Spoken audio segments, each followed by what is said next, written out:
Next, we have the Tuskegee Airmen that came here today. And we have two of them, Arthur Saunders and James F. Travis Sr. And before they come to talk, we're going to show a video, a brief video on the history of the Tuskegee Airmen through World War II. They were average American men who only had one dream, to become combat pilots so they could fight the enemies threatening their country. The difference was their country didn't want them to be pilots. As World War II approached, America was still rigidly segregated, not just in the South, but in the North and in the military as well. But vigorous political pressure and strong editorializing by the nation's black newspapers compelled Congress and President Franklin Roosevelt to include African Americans in military aviation, although on a segregated basis.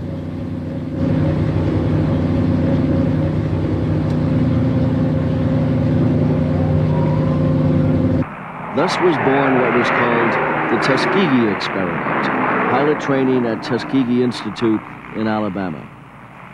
During the war, almost 900 men worked, studied, and sweated through flight school to earn the cherished wings of an Army aviator. After earning their wings, these pilots became the nucleus of the 99th Fighter Squadron, the first all-black fighter group in the Air Corps. Its commander, Lieutenant Colonel Benjamin O. Davis, Jr. of Cleveland.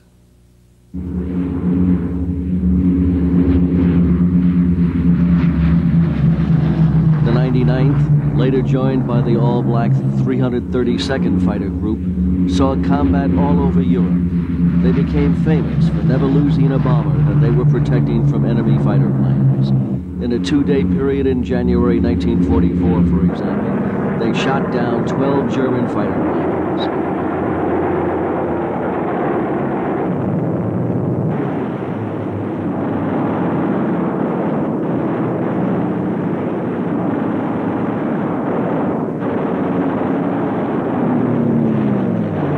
These young men not only fought the enemy in the skies above Sicily, Italy, France, and Germany, but they fought racism on the ground, in the United States and overseas. They never gave up on their belief in themselves and in their country. They proved that over and over again with their courage, their sacrifice, and their proven record in aerial combat.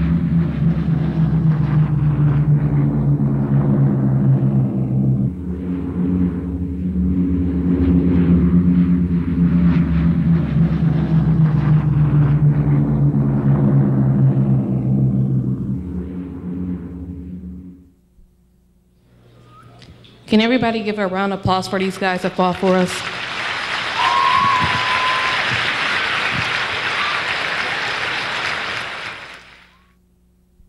Good afternoon, young people. I'm very happy to be with you today. I've been looking forward for this opportunity to share with you my personal experience as a Tuskegee Airman. First, may I bring to your attention that there was the fighter group and there was the bomber group. I was a member of the bomber group. That was the 477th Medium Bombardment Group. May I start by telling you my first experience to become a pilot. I was a student at Kansas State at Pittsburgh, Kansas, and discovered that there was a program for flying on the campus. So I approached the assistant dean who was running the program. Excuse me. He indicated very clearly that there was no space for black people in this program.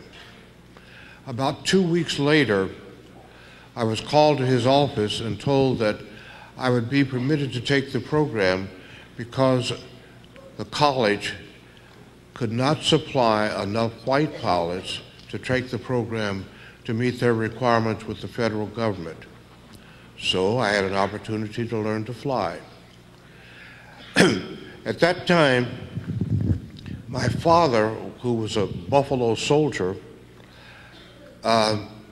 indicated very clearly to me that the Army does not want any black pilots. So I went to Tulsa, Oklahoma to teach school. 18 months after I went to Tulsa to teach school, my father passed. Therefore, I had the opportunity to try to get in Tuskegee to take military training. I went to the flight surgeon to have my exam, and the flight surgeon called George. Of course, my name is Arthur, so I gave it no attention. And the second time he called George, and I gave it no attention.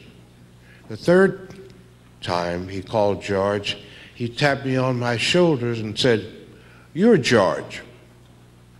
Now, George, you look like you're very skinny, so I want you to step on the scales."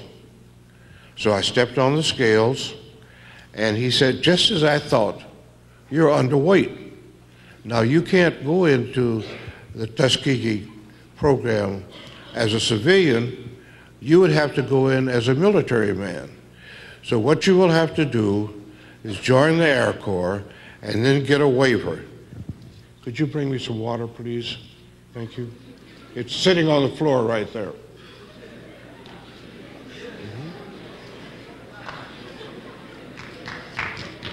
Thank you.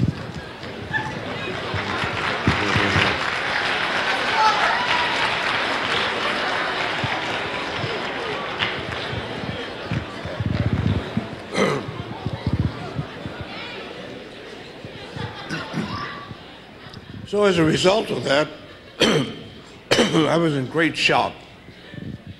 I didn't have a name, and I couldn't pass the physical. So I was very, very depressed. And as I left the examining room and went into the reception room, there was a lady standing there, and she said, "I'm the flight surgeon's wife. Now, you have nothing to worry about. You just join the Air Corps." So I joined the Air Corps. And in my first station, excuse me, please excuse my voice. In my first station, I discovered that because I'd had junior ROTC, that I was eliminated from taking the basic training that normally everyone must take when they enter the armed forces. And I got a job working at the interviewing and classification section. And in doing that, I discovered that an individual at the base, black, who had a master's degree in mathematics, had been offered an opportunity to join the student, pardon me, to join a program at Yale University to train armament and bomb sight officers. He invited me to join that program, and I joined the program and left 2 weeks after I had applied for entry to Boca Raton Club, Florida, where we received administrative training. Now, everything went quite well at Boca Raton, Florida. So on graduation, we went to the nearby town to have our squadron graduation party.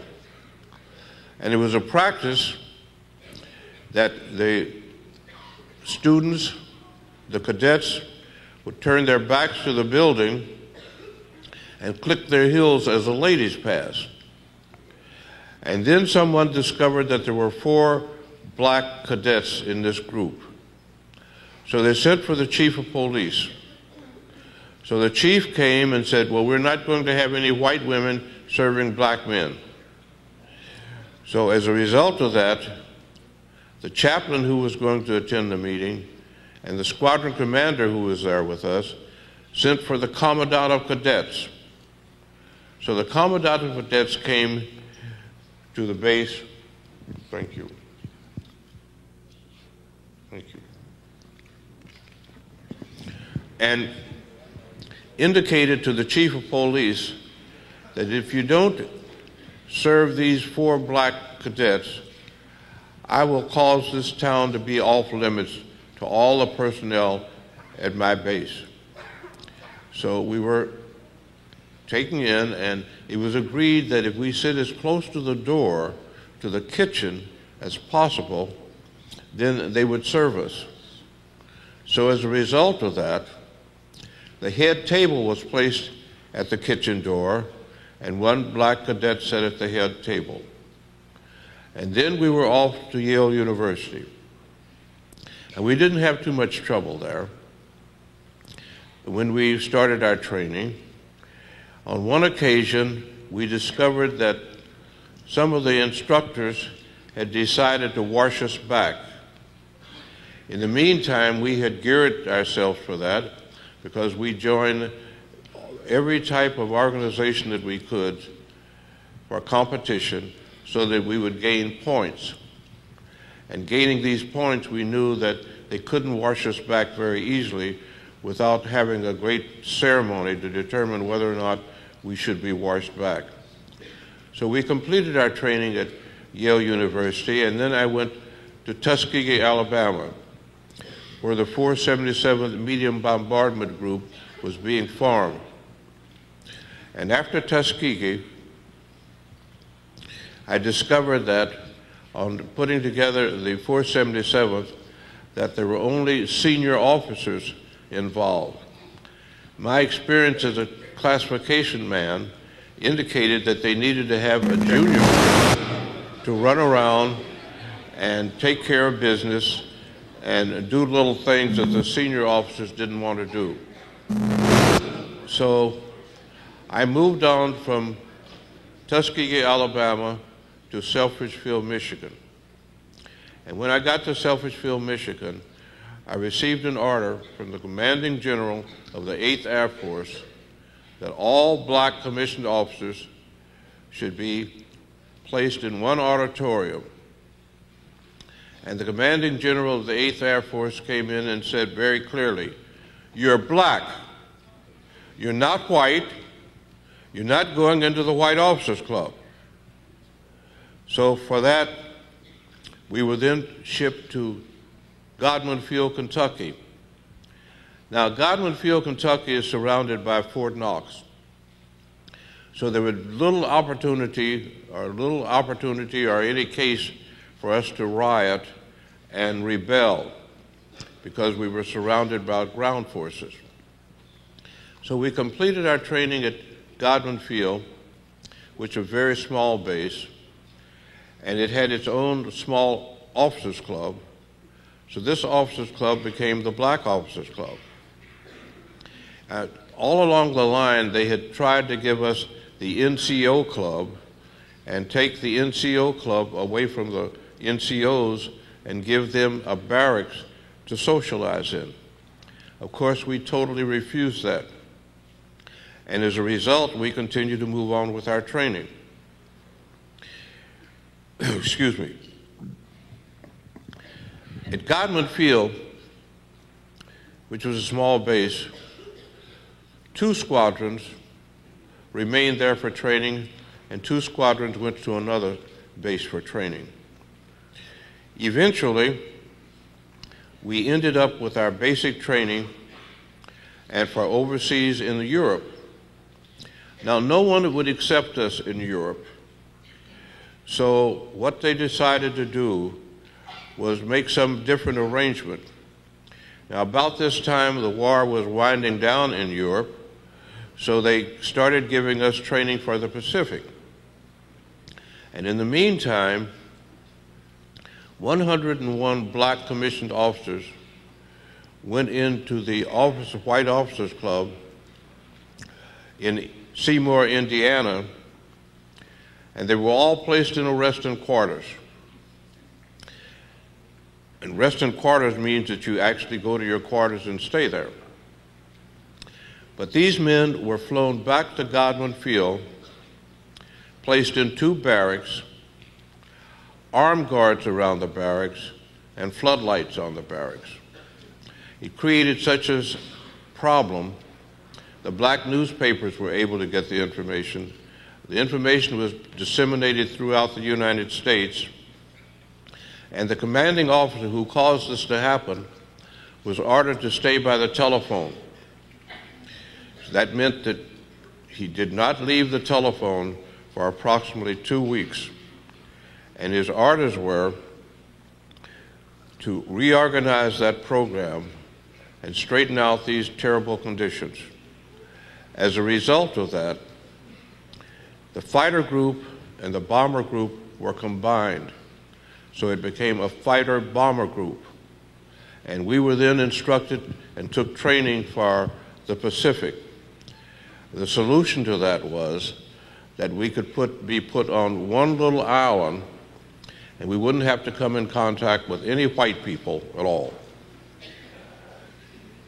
Now, as a result of all of this, integration took place.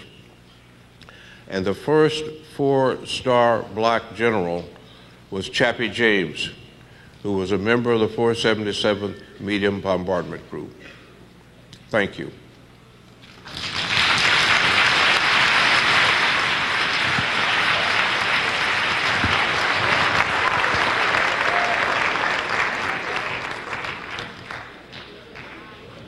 Now you can really clap.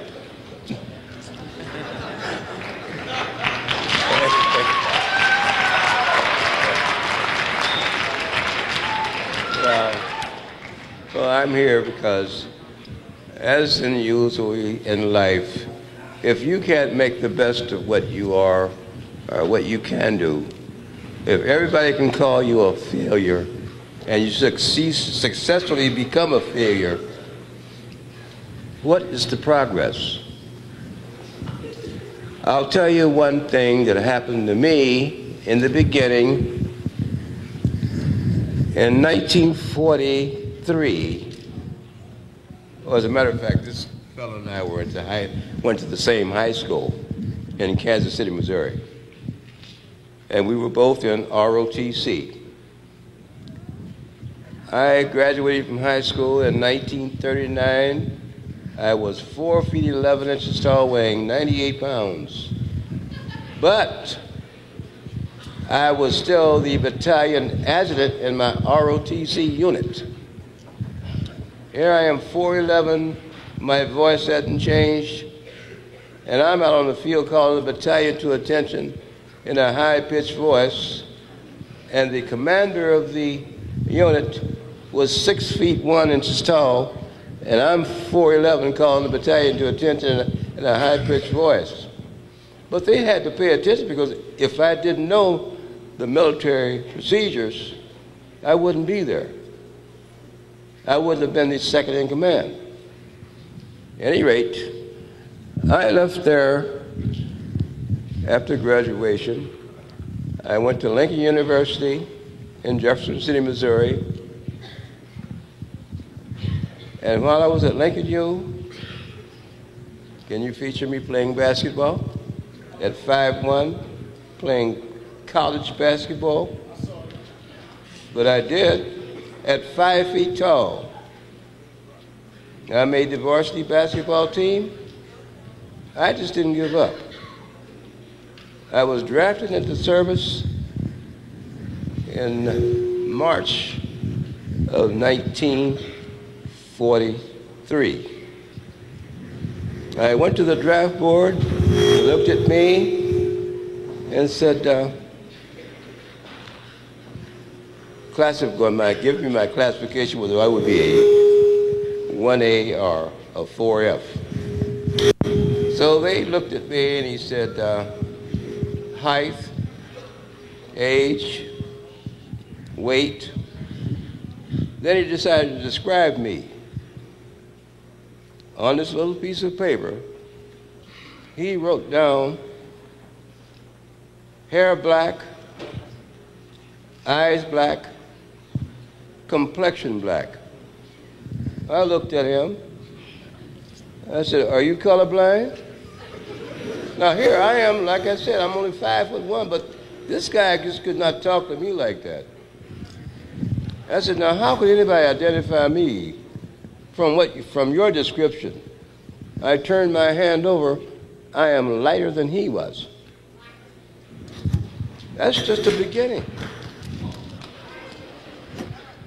So I went into the service. I went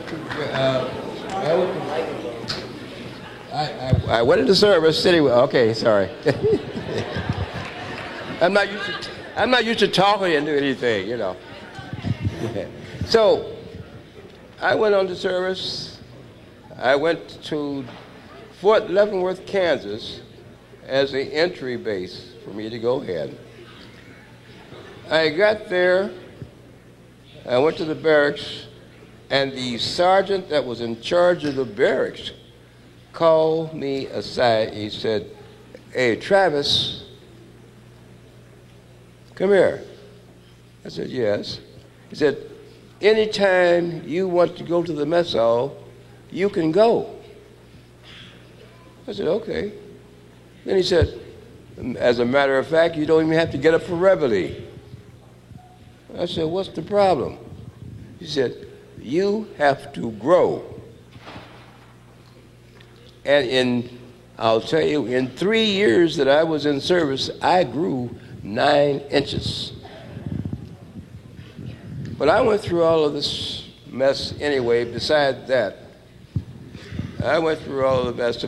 I had to go to school. I went into, when I took the examinations at Fort Leavenworth for what you were going to go in through in the service, I made up my mind then that I know one thing: I cannot get gassed at 10,000 feet. I said, so I'm going upstairs. Well, at the time, they had formed this flying instruction at Tuskegee. I took basic training in Jefferson Barracks, Missouri, and I took the examination for aviation get there. Out of 257 people that took the exam, I was number 13 on the list. But I'm too dumb to fly. Now, that is what I had to go through, regardless of what I knew, because I was not a white person. I could not go into the Air Force. On the examination for the mechanics, I had never done anything but work on my own bicycle and small stuff at the house. So I passed the examination in mechanical ability, and they sent me to Shepherd Field, Texas, now here we go again, sending me south, sending me to Texas to go to aviation mechanics school. I came out of that school. I was a rated mechanic. I went to Selfridgeville, Michigan, and joined the 477 group.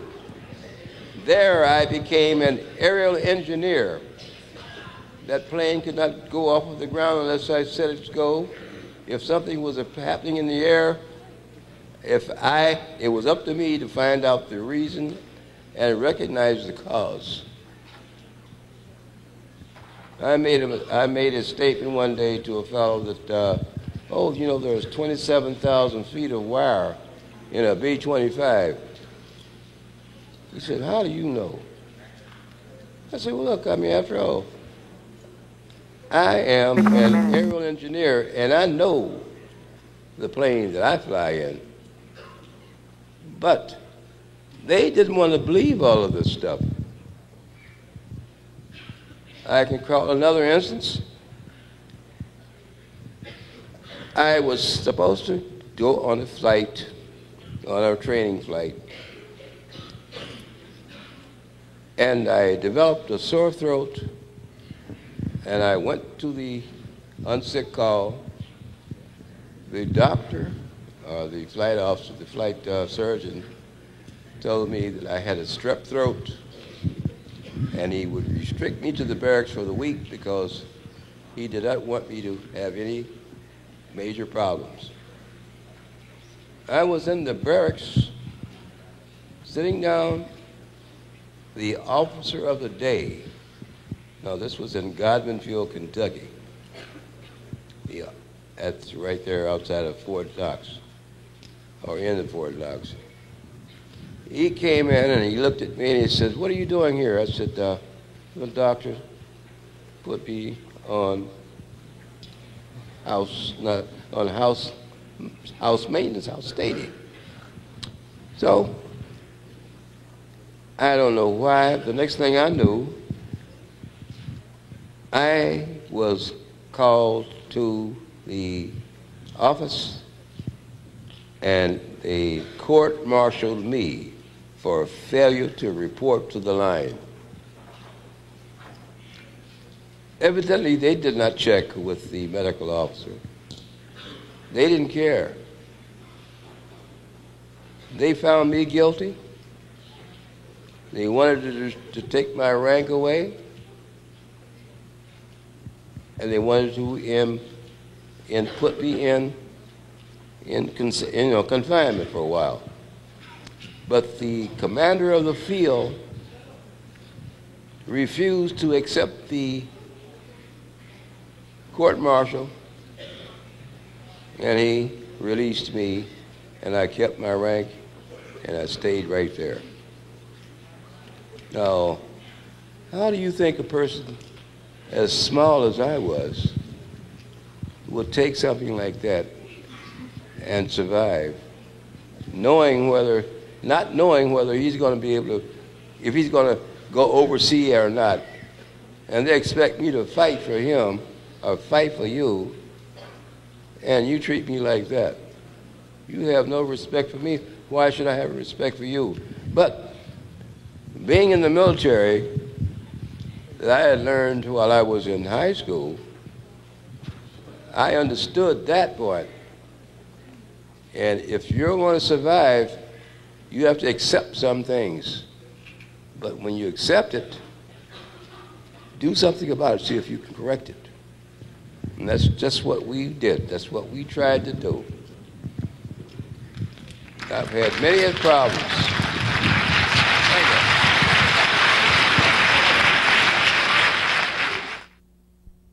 Before we have the question and answering session, you should know about the human cost of war in which the Tuskegee Airmen experienced. And by that, we'll be showing a second video.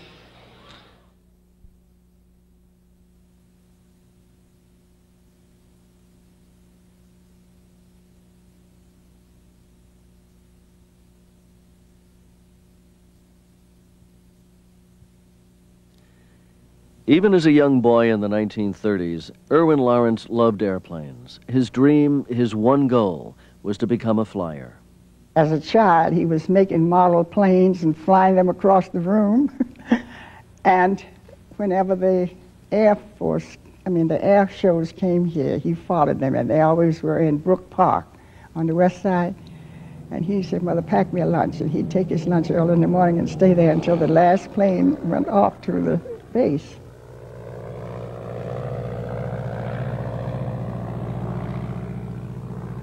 Erwin Lawrence learned to fly as a young college student at Tuskegee Institute in Alabama in 1940, when the federal government, under heavy political pressure, reluctantly included black men in its civilian aviation training program. With World War II on the horizon, the Tuskegee aviation program began training military pilots.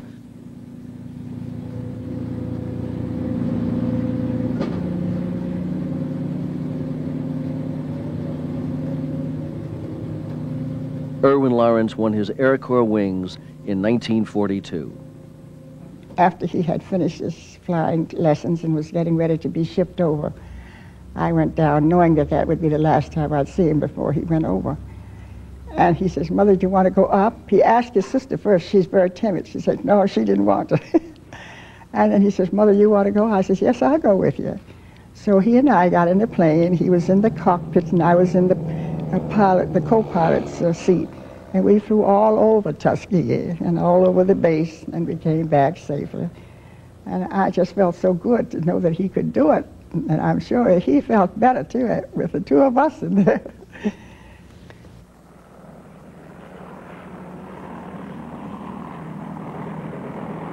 Captain Lawrence flew combat missions over North Africa and Europe, and then was promoted to commanding officer of the all-black 99th Fighter Squadron.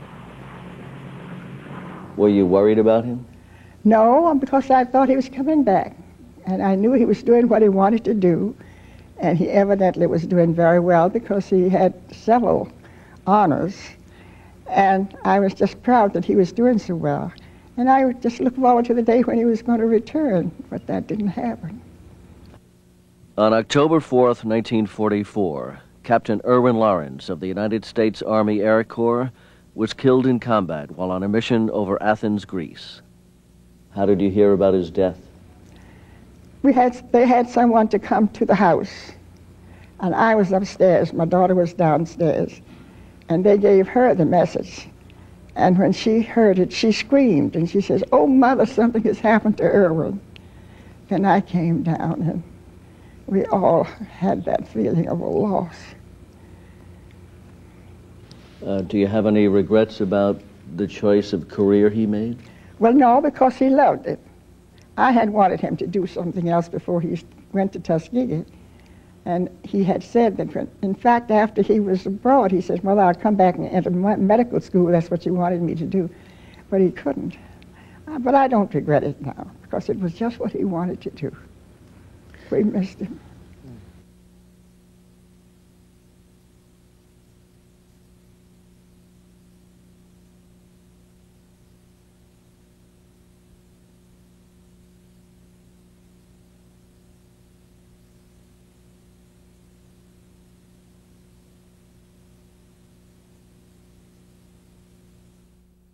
If you have any questions, come up front and they will be more than happy to answer any of your questions. Before you leave, give them a hand of applause, please, for comment.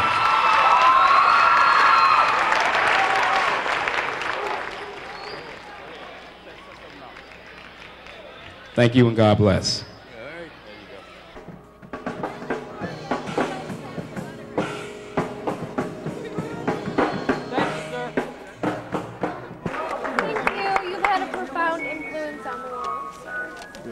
You've had a profound influence on the world, sir. You know what? When I grow up, I will be just like you guys. Okay? On the 6th of November, I turned 28.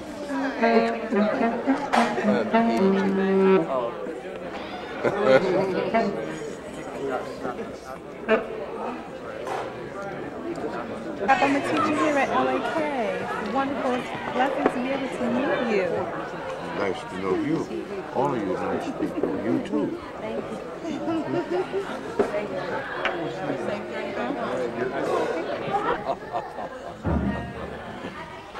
There was the fighter group that you've heard about a great deal. You haven't heard very much about the bomber group. This has been a production of Lorraine City Schools TV 20 WLCS.